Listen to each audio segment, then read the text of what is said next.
สวัสดีจ้าพี่น้องมื้อนี้มาพอก็แพ้วอีกแล้วค่ะมื้อนี้ได้ตำขนมจีนใส่กุ้งกับหมึกค่ะมาแซ่บๆกันเลยจ้า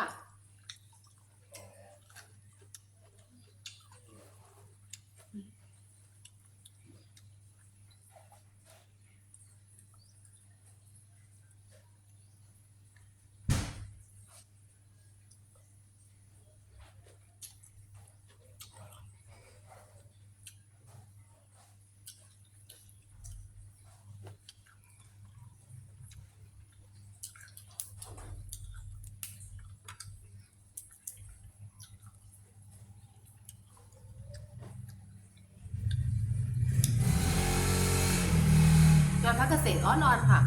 อ้อนดีค่ะ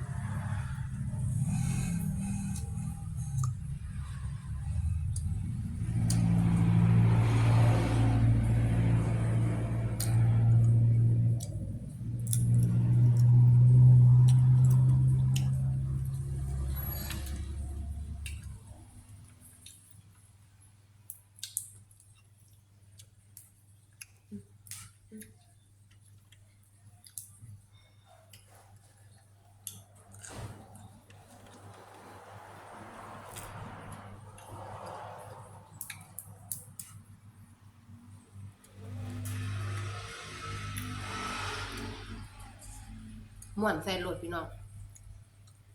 อ้อนดีครับ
กินผู้เดียวพี่น้องตำบ่หลายค่ะ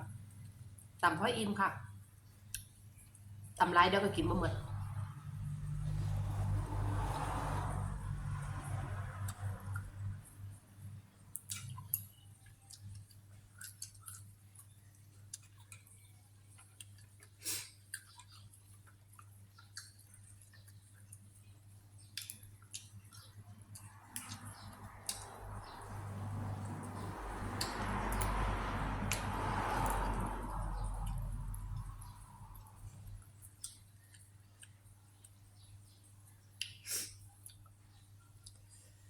เฮ็ดแล้วจ้าเฮ็ดแล้ว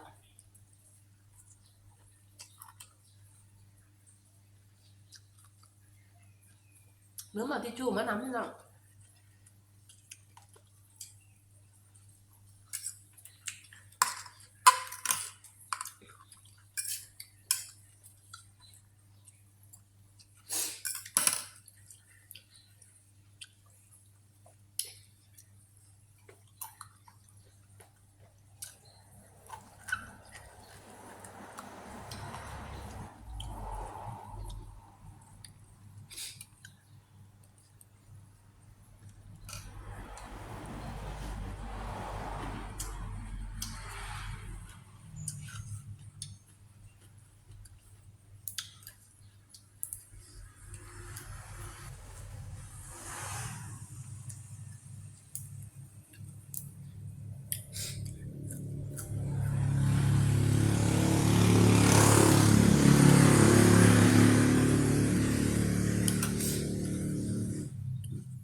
ทิชชู่บ่มีพี่น้องหรือว่าทิชชู่มานำขี้มูกขี้หูขี้ตาไหล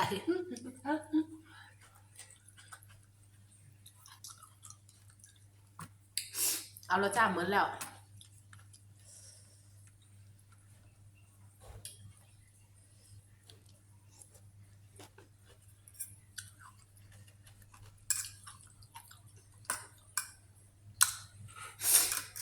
เหมือนแล้วค่ะพี่น้องคะเผ็ดสำหรับคลิปนี้ก็ฝากไว้สำนีก่อนนะพี่น้องคะฝากกดไลค์กดคอมเมนต์กดติดตามไว้เด้อค่ะเพื่อเป็นกำลังใจให้แพ้ด้วยเนาะค่ะสำหรับคลิปนี้ขอฝากไว้สำนีก่อนค่ะ